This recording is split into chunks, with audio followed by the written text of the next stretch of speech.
tapestry, Penelope has always woven her life through words while waiting for her Ulysses. But when trauma this year caused her to drop her thread, she turned to me to facilitate a soul art journey and created this three-dimensional art piece, which, in the end, inspired the collage of words she will share with you today. Karen will interject with quotes by Penelope's most beloved fellow wordsmiths. Voodoo Barbie superhero cunt. There is something that happens to the psyche as far back as tumbling down the fallopian tube. Pupating and pickling in primordial archetypal juices of potentiality. My very first fuck you was to deny my parents' final hope for a boy child. Contained within the boundaries of the womb, the undifferentiated mass of cells finds the interface between the physiological and psychological blueprints to choose the form to manifest in order to live out one's personal myth. I could have chosen an easy path, but my consciousness was born of a need for suffering, and my cunt provided the portal to the original wounding. We are not born into this world, we are born out of it. The heavier the burden, the closer our lives come to the earth, the more real and truthful they become. He wanted me, I said no. He took off my top, I said no. I put my top back on and said no. He kissed me, I kissed him back and then said no. He took his clothes off, I said no. I said no so many times even I became confused, until he held me from behind, pulled my knickers aside and forced himself inside of me. I said no. You gain strength, courage and confidence by every experience in which you really stop to look fear in the face. Sometimes fear comes from living in a home with no security. Sometimes as a chase up a ravine by 7 strong men. Sometimes in a teacher plant journey that reveals things you have to confront at all costs. Fear is my compass, and fear for me right now is the man I chose to love. What holds me back is also what sets me free, but I am learning that I am only as secure as my most compromised boundaries. The little girl kisses him and allows him to touch her. It feels good. Holding the hand of her enticing molester, she goes down an alleyway with him to get the sausage he offered, a seemingly appropriate exchange for a child already so wounded at 5 years old, already prepared to trade her sexuality for the suggestion of love. It was 30 years later that I remembered that this little girl was me. There is no birth of consciousness without pain. The baby fills the womb and the heart fills the pericardium. Everything needs form and function to find its flow, but what comes first, life or death, the baby or the womb, the self or the original wound, the violation or the shame? The thing that causes the most pain holds the key to the greatest healing, but was it the heart that came first, or its very first break? As my words are woven, the circles of Zen rapidly turn into a vortex, and linear time becomes just a tenacious illusion, a karmic roulette. I can't seem to hold a thread. Imprints in my luminous energy field draw me down the birthing portal of injury and dis-ease, in order to present again and again the opportunity for me to heal those particular wounds. Like the tongue that keeps finding the broken tooth, so too do I need to continuously agitate the injury to find its source. Character cannot be developed in ease and quiet. Only through experience of trial and suffering can the soul be strengthened, ambition inspired, and success achieved. By nature of being the seductress, she wanted it. By nature of her beauty, she asked for it. The story is ingrained in the psyche of the patriarchal construct, intent on the systemic devaluation of the sacred feminine. He forced his way into my primary wound, where I had to bleed my heart through my cunt.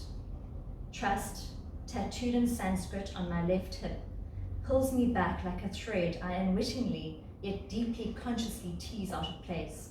It feels cathartic, and my whole world once more unravels into a pile of colored thread. What breaks our heart is also what connects us. Never fed on mother's milk, I always hungered for the taste of incarnation. And after he left, I felt ashamed of all that I am, still stunted by the belief that my sexuality can be reduced to a commodity, that over 4 decades later, the promise of a sausage down a dark alleyway is still a euphemism for love. Trauma alights from the psyche like dragon breath. The cure for the pain is in the pain.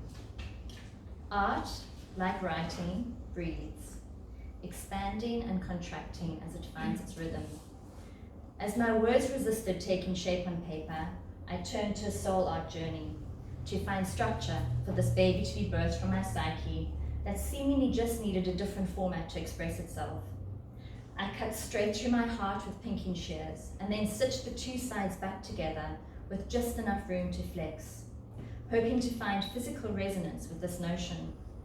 And the gold painted moon cup needed more than the simulated effect. It needed real blood.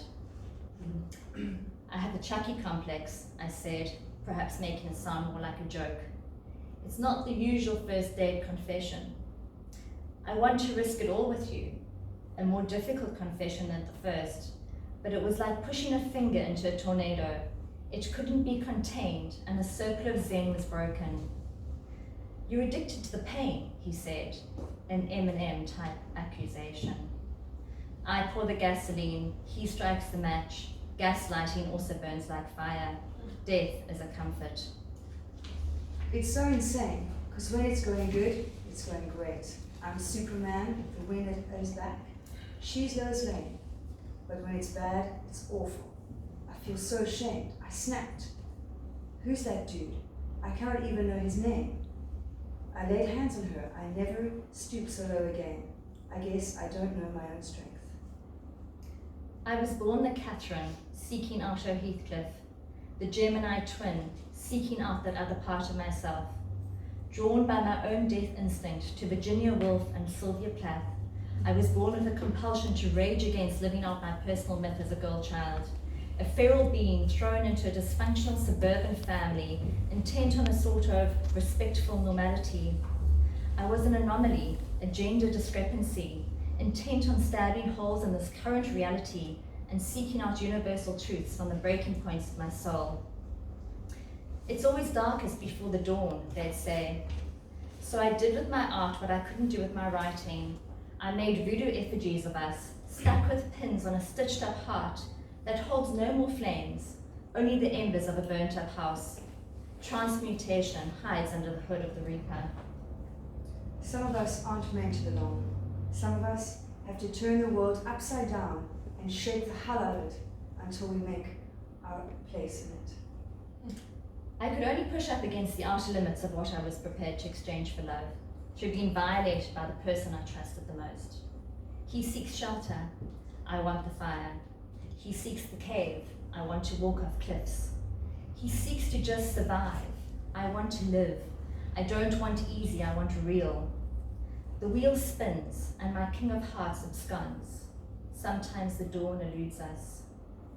I had to push down the birth canal once again, squished and contorted so deep into the pain that it broke me. Only then could I fully mourn the girl child who had bled out of me, the boy child I was meant to be. Every heartache and trauma is a new birthing. My heart sinks deeper into my chest. It's a fallacy that it's safer behind a cage of bones. How many times have people used a pen or paintbrush because they couldn't pull the trigger? As the art piece is stitched, words are plucked, strings are cut, scabs are picked, the heart is played and the cords are finally severed. If you let go of your fear of dying, you won't be afraid to live. If you let go of your fear of hurting, you'll cease to be afraid of loving. The interweaving thread holds it all together, back and front, coherently. I play death and life in equal measure, poised as I am between the two, unable to incarnate without love. If you want resurrection, you must have crucifixion. But crucifixion is not a calamity if it leads to new life. I sit in my tomb of self-emergence, struggling against those boundaries, feeling the anger and frustration required to provide the libido to heal my soul and love my cunt through the ripped up, stitched up heart art I created.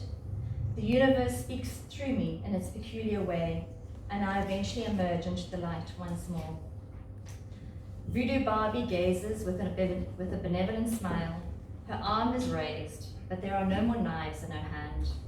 Her silent voodoo shadow counterpart, mouth stitched closed gimp-like, has been liberated from his metronome noose to be torched on the beach where they once used to kiss. There are always consequences to speaking out, but the consequences of the alternative are far worse.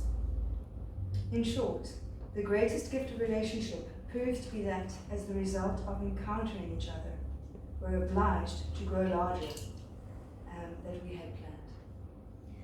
Quotes provide the structure for my words to flow, just as the cloth forms the structure for the threads to run. It is only when life embroiders heartbreak that we can touch into the weft and weave of our full potential, being crushed by our own boundaries in order to push fully into the banks between which our river of blood can flow. The wounds that are way more painful than anything that bleeds show the body where to heal. Holy Grail or poison chalice. A paper cut-out uterus holds a syringe of his DNA. Blood I was tempted to drink in an effort to hold onto more of him as he walked away.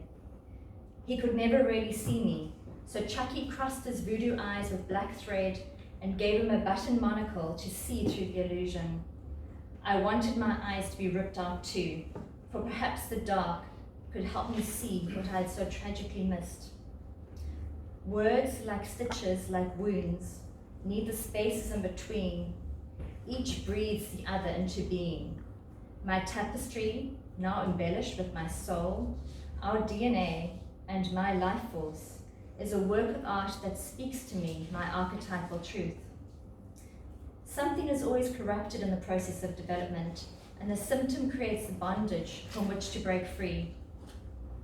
It's not the shell that grows thinner, but the bird that grows stronger through its struggle and develops the beak to break out of its tomb of incubation.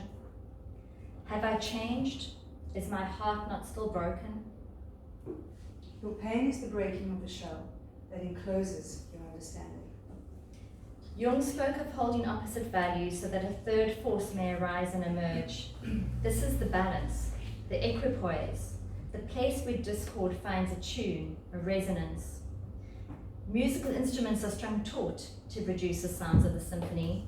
It is not equilibrium that brings the melody, it is the tension. At first shocking to behold, the art piece keeps showing me what I couldn't see on this two-dimensional surface. When my pen no longer works as a sword, I have to take up needles and pins. There is so much exposed, such a graphic display of my soul and such a vulnerable expression of my unique brand of crazy. But there is also a zipper, behind which lingers those things that no one can see. And my own blood-filled syringe is sunk, like Excalibur's sword, in hardened wax, waiting for someone to claim it. It's perfectly possible to wake up one morning or walk through a door and discover, between inhaling and exhaling, that the self one has sewn together with such effort is all dirty rags, is unusable, is gone. And out of what raw materials will one build oneself again? I am Penelope, the warrior weaver, pushing myself through the eye of the needle to birth a new paradigm, mending the frayed fragments of my fractured heart. More skilled now, I tread lightly, and alchemically embellish my stitched up future with gold and silver thread, knowing how my being is so much more beautiful for its flaws. Look deeper, because the soul is speaking the language of the universe, if only you are quiet enough to listen, as long as you close your eyes to see.